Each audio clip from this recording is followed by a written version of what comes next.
Muy buenos días, queridos estudiantes. Continuamos con nuestras clases.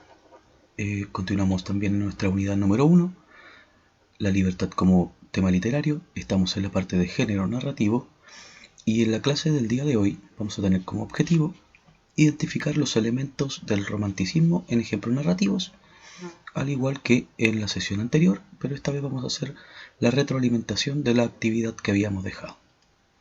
Partimos. Aquí está la actividad que habíamos dejado en la clase anterior. Teníamos que leer una leyenda de Gustavo Adolfo Bécquer, ¿cierto? Habíamos revisado las características de la obra de Bécquer, vimos la parte lírica, ahora estamos en la parte de narrativa, en las leyendas del señor Gustavo Adolfo Bécquer. Teníamos que elegir una del catálogo de acá y realizar estas actividades. Vamos a ir detallándola una por una. Yo, la leyenda que elegí para esta oportunidad, para hacer esta retroalimentación, fue esta: Maese Pérez, el organista. Lo primero que teníamos que hacer es lo siguiente: hacer un resumen considerando inicio, desarrollo y desenlace. Aquí hice yo un resumen lo más breve posible, considerando inicio, desarrollo y desenlace. Vamos a leer un poquito. El día de Nochebuena, en el convento de Santa Inés, Sevilla, se celebra la Misa del Gallo. Lleno de personajes importantes de la ciudad, todos a la espera del espectáculo de Maese Pérez, un hombre ciego y viejo, el mejor organista de la ciudad. Ya llegando la hora de la misa, el organista se enferma y para salir del paso se ofrece un suplente, pero este nunca llega a tocar el órgano, porque Maese Pérez se presenta en la iglesia para tocar lo que él sabía eran las últimas notas que iba a tocar en su vida. Moribundo, el organista da un espectáculo sublime, hasta que se oye un grito desgarrador. Es la hija de Maese Pérez, diciendo que el virtuoso músico había muerto. Ya en el desarrollo, un año después de la muerte de Maese Pérez, llegó a la iglesia de Santa Inés un organista de la provincia de San Román, que reemplazaría al difunto. Cuando empezó a tocar, el organista de reemplazo de Maese Pérez, cuando empezó a tocar, el órgano sonaba igual que cuando lo tocaba Maese Pérez. Todos estaban maravillados, excepto el organista de San Román, quien juró nunca volver a tocar el órgano de esa iglesia. Al año siguiente, es decir, 2 años después de la muerte de Maese Pérez, la abadesa del convento de Santa Inés le pide a la hija de Maese Pérez, quien había ingresado al convento luego de la muerte de su padre, que toque el órgano de la iglesia para la Misa del Gallo. Ella le contesta que sentía temor de hacerlo, debido a que la noche anterior a esto había visto a su padre tocar el órgano. La alcaldesa le pide que olvide esa fantasía y que se inspire en su padre para que saliera todo bien en la presentación de la misa. Ya como desenlace y como cierre de esta leyenda, cuando comenzó la misa, en la cual tenía que tocar la hija de Maese Pérez, no pasaba nada sobresaliente hasta que llegó el momento de la consagración. La consagración es una parte de la misa. En ese momento se oyó un grito de la hija de Maese Pérez diciendo que podía ver a su padre tocando el viejo órgano de la iglesia. El órgano estaba sonando completamente solo. Más bien, era el espíritu de Maese Pérez quien estaba tocando.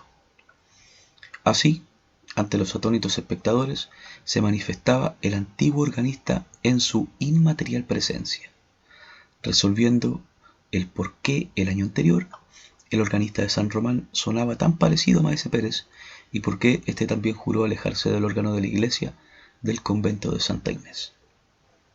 Un breve resumen más o menos completo, que es lo que tenían que hacer ustedes, considerando las 3 fases.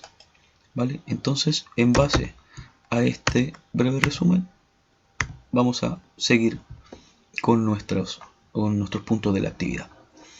El segundo punto era identificar los rasgos del romanticismo presentes en la leyenda seleccionada.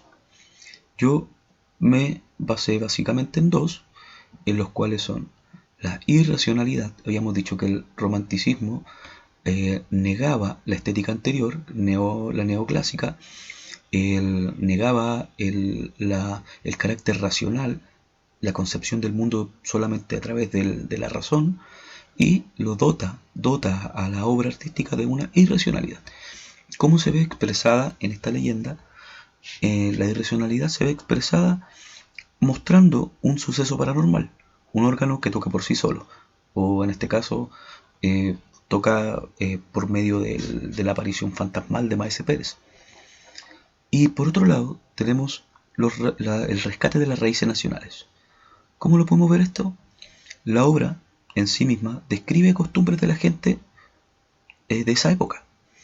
La gente asistía a misa como una tradición y a través de esto podemos ver parte de lo que Becker considera importante o destacable dentro de las tradiciones y costumbres de la época en la cual está escribiendo. Seguimos. Había que señalar también las características de los personajes de la leyenda. En esta leyenda, nuestro personaje, Maese Pérez, es un hombre ciego, digamos, muy humilde, que este personaje, lucha por lograr la perfección artística, ¿cierto? El caballero va a tocar hasta el día de su muerte, solamente por lograr las notas más bellas, la perfección artística. El hombre se esfuerza en vano por alcanzar esos ideales. Obviamente, el Maese Pérez, al intentar alcanzar estos ideales de perfección artística, él muere tocando el órgano, muere, digamos, dando lo mejor que podía dar por sus ideales, digamos, románticos de lograr esta perfección. Y por último, el Maese Pérez, siendo un hombre tan humilde, tan sencillo, y obviamente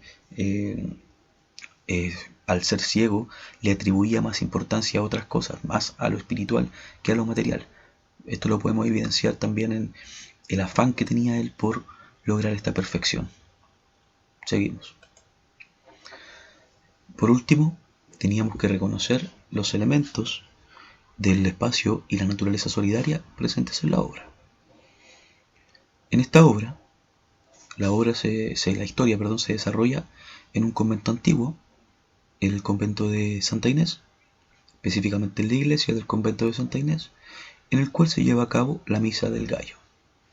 La Misa del Gallo es una celebración que se realiza en Nochebuena y esta se realiza en una hora por la cual el romántico siente predilección, la medianoche. El romántico, la literatura romántica, siempre, no siempre, pero ocasionalmente y frecuentemente dentro de su textura, utiliza la medianoche como el tiempo o la hora predilecta por el romántico. Entonces aquí en esta historia podemos ver que este espacio, como es la medianoche y obviamente un convento antiguo, se prestan para que exista una atmósfera que propicie digamos, la imaginación, que propicie la imaginación tanto de los personajes como de nosotros los lectores. Entonces, más o menos así tenía que quedar esto. La próxima sesión vamos a ver otros autores del periodo romántico y cualquier duda, consulta que tengan para realizar la actividad, me preguntan. Cualquier comentario también que tengan que hacerme, bienvenido sea, y nos estamos viendo la próxima sesión. Un abrazo fuerte, que esté muy bien, hasta la próxima.